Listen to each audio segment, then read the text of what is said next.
guys, welcome back to my channel. Today I'm going to be sharing with you my breastfeeding journey. So if you are new on here, my name is Mama Annissa and I'm a mum of two. I've got Jacob who is 2 years old and I've got Amaya who is 4.5 months. So I'm basically going to be sharing with you all my breastfeeding essentials and tips that I have learned as a mum of two over the last couple of years. Before we get into it, I just want to make sure that I highlight that I am in no way an expert on breastfeeding. I am not a lactation consultant, a nurse, a doctor. I am simply a mum of two and I am sharing my breastfeeding journey with you mamas. So from one mama to another, here is how I got on with breastfeeding. So my first tip from Mama Annissa to you on breastfeeding is to relax. It sounds so easy. You have just gone through a major event in your life. You've just given birth to a beautiful baby, whether it's through C-section, natural labor, however, you've just gone through something huge. So you don't want to give yourself more pressure when you start breastfeeding. You want to be as relaxed as possible. It helps with so many things. It helps you, it helps your baby will absolutely sense if you're stressed, your milk flow, everything. So I cannot stress this enough, but you want to be as relaxed as possible. So when I started breastfeeding Jacob, obviously he was my first, I went in with the mindset of, I want to breastfeed. A baby, as long as they're fed, there is nothing wrong with formula or breastfeeding. It's completely up to you, it's a personal choice. My personal choice, I wanted to breastfeed, but if it didn't work, I was happy to give my baby formula. And I think that took the pressure off of thinking I actually have to do this. So I would probably say that that definitely helped take the pressure off me and made me relax a bit more. But so tip number one, have it in your mind, you are going to be as relaxed as possible. Tip number two is to take advantage of any support that you get around you, especially in the first couple of days or even couple of hours. So if you are delivering in a hospital and you have somebody there like your midwife, your lactation consultant, anyone who knows what they are doing when it comes to breastfeeding and can advise you, absolutely soak up all the information. And even when I had Jacob, the first thing I did was, as he latched on, I actually asked my lactation consultant to watch and give me advice. Do I think that he's latching on properly? What could I do? Honestly, even just asking your friends or someone you know that to share with you their journey. Because there's things that happened with my first and my eldest Jacob that didn't happen with my second and vice versa. Everyone's journey is different and everyone will have different advice. But the more you have and the more you know, I feel that the more prepared you're going to be. And that will help with point number one. It will make you feel more relaxed because you will know what to expect and then what to do about it. So definitely tip number two for me would be to seek as much support and advice as you possibly can. Tip number three is all about getting a good latch. This is something you will hear so much about as you're doing your research on breastfeeding or just simply reading up about it. Now, I'll be honest, the two of them come hand in hand. For you to have a successful breastfeeding journey, you need to have a good latch. So these are the things that I did to be able to help get my baby to latch on. The first thing is, I would try and get as much of my breast into my baby's mouth as physically possible. So when I remember back in the day of previous generations breastfeeding, I remember seeing a lot of women would do this. Now, people still do it nowadays. What you're doing there is you're limiting the amount of your breast that's going into your baby's mouth because you've kind of given them basically your nipple or the tip of your nipple. I don't do that. I basically cup as much of my breast, just like this, and I would put as much of it in their mouth. So I would definitely say that is one thing that really helped me. The second thing is you want to make sure that your baby's mouth is wide open. Now, it sounds horrible, but when babies are hungry, they will cry. And that's a great opportunity for you to fit in as much of your breast in there as you can. So definitely avoid the kind of small open mouth and go for a wide one. And then now you want to look for signs that your baby has latched on well. So they say that what you want to do is you want to aim for your nipple to be touching the roof of their mouth. So just up here. Now, I'll be honest, I really struggled with that in terms of knowing if that was happening. I couldn't actually feel if my nipple was touching the roof of their mouth. So I looked for other signs.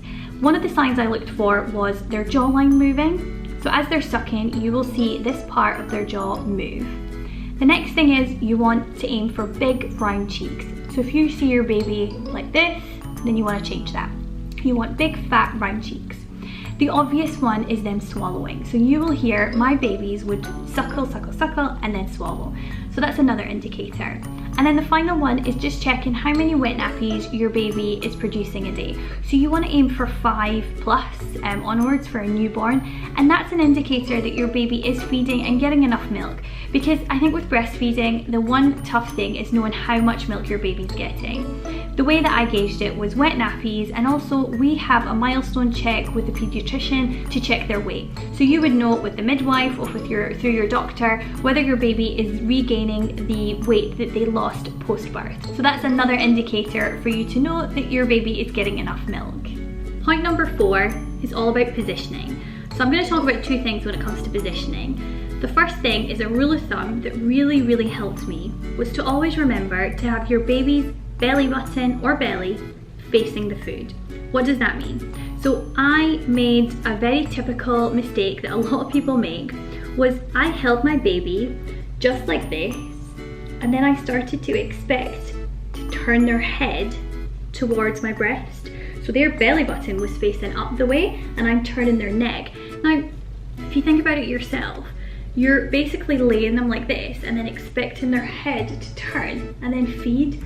Already that's actually a very uncomfortable way of feeding. I don't even know if it's possible. So what you want to do is you want to be able to tilt your whole baby so that their belly button is in line with their mouth, and then they start feeding, which means you've got a straight line all the way from their mouth down to their belly button. So that's the first thing about positioning. The second thing about positioning is the way that you hold your baby. There are so many different ways you can hold your baby to breastfeed. There is the traditional cradle hold, the cross cradle hold, the football hold, laying down, across breast, below breast, so many different ways. But the most important thing is if you're comfortable, your baby's comfortable, then that's all that matters.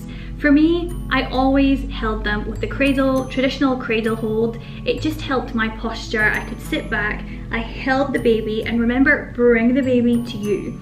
So in the beginning, I was kind of tilting over in the cradle position, tilting over, trying to put my breast into the baby's mouth. It's supposed to bring the baby to me, and you could just tell automatically I was so uncomfortable. I think the baby was uncomfortable as well. So then I learned that with the cradle position I could hold my posture just like this and then bring the baby to me. I also used the IKEA breastfeeding pillow. Especially in the beginning, I found it really helpful because it actually added a little bit of padding between my thigh and then where the baby sits. So it kind of propped baby up a bit, and that really helped me. But there are so many different things you can use out there. Your pregnancy pillow that you use is something else that a lot of people tend to reuse as a breastfeeding pillow, which is really handy. But really, it's all about finding the position that works for you and to be comfortable. On that note, you might want to invest in a breastfeeding chair. So for my firstborn, I had the IKEA chair. It was so handy, it did the job. It's the rocking chair, so that was an added bonus. This one is from West Elm, and we actually bought it because it fitted in really nicely with the rest of our furniture. But like I said, it is also super comfortable to breastfeed in. Tip number 5, strip off and get these layers off. So I'm a first-time mum, first time ever breastfeeding, and I'm in one of those sexy hospital gowns that they give you when you go in for an operation. So I literally pull it all the way down to my waist. I take my baby out of the cot, I take the swaddle off, I take the onesie off, and I literally just left Jacob in his vest and I started breastfeeding. It helped with so many things. Sometimes the frustration of having all these layers and your fabric getting in the way, that was out of the equation. Your baby was awake. Jacob, as a newborn, was asleep. They sleep for hours. So you want to make sure that you've got a baby that is awake so that they're ready to feed for all the other reasons, a good latch, a good feed, etc. So that really helped wake him up. The skin to skin element will help massively when it comes to your milk flow. You've got all of these hormones that are being released in your body, and it also creates that bond between you and your baby. So I would definitely say strip off those layers, take any element of stress away, and start feeding. Tip number 6, wake that baby up. So you want to make sure that whenever you're feeding your baby that they're getting a full feeding. The reason for this is You don't want to encourage them to wake up every half an hour to an hour to demand the rest of the feed that they didn't finish from earlier. But also you want them to get to the fatty part of your milk. So after the foremilk, you want them to get to the next stage because that has a lot of nutrients for them. It also prevents starting a habit of your baby associating breast in my mouth, feed, suckle, suckle, suckle, fall asleep. I did that with Jacob. And all I ended up doing was encouraging snack feeding, so he was waking up every half an hour to an hour because he fell asleep halfway through his feed. I also found myself as a human pacifier because he was associating feeding with falling asleep, and I don't blame him. It's super comfortable when your baby is all snuggled up, they can smell, they can skin to skin with you. It's such a nice environment, so no wonder they're falling asleep. But all that does is, or in my case, I created some habits that were super hard to break after a while. But Jacob was waking up 5-6 times through the night to demand that comfort of feeding and falling asleep, or simply just, as I said, using me as a human pacifier. So all I would say is, if you're feeding and you realize that your baby is starting to drift off, change position, take your baby off the breast, maybe undress them, let some natural light into the room, or even just think, my baby's due to fall asleep soon, I'm gonna look for any sleepy cues and feed them ahead of it so that they don't get into that habit. So tip number 6, wake them up. Tip number 7, always stay hydrated. It sounds simple, but I always used to forget. So one of the things that I did was I made sure there was a bottle of water or a glass of squash or something dotted around all the rooms that I'd be going into during the day, and then whenever I saw it, it would remind me to drink. I'm not a massive fan of water anyway, so as I said, sometimes it was juice or squash, anything to keep me hydrated.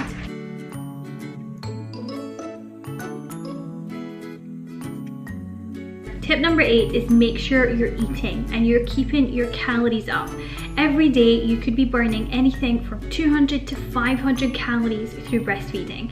And trust me, you will be super hungry. I am anyway. I am hungry all day, sometimes at night as well. And there is absolutely nothing wrong with that because your body is producing milk for your baby. So just make sure that you are reaching out for snacks all the time, you're eating enough, and you're not forgetting to get those calories in. Tip number 9, get yourself some nursing tops or dresses that allow for easy access when you're feeding.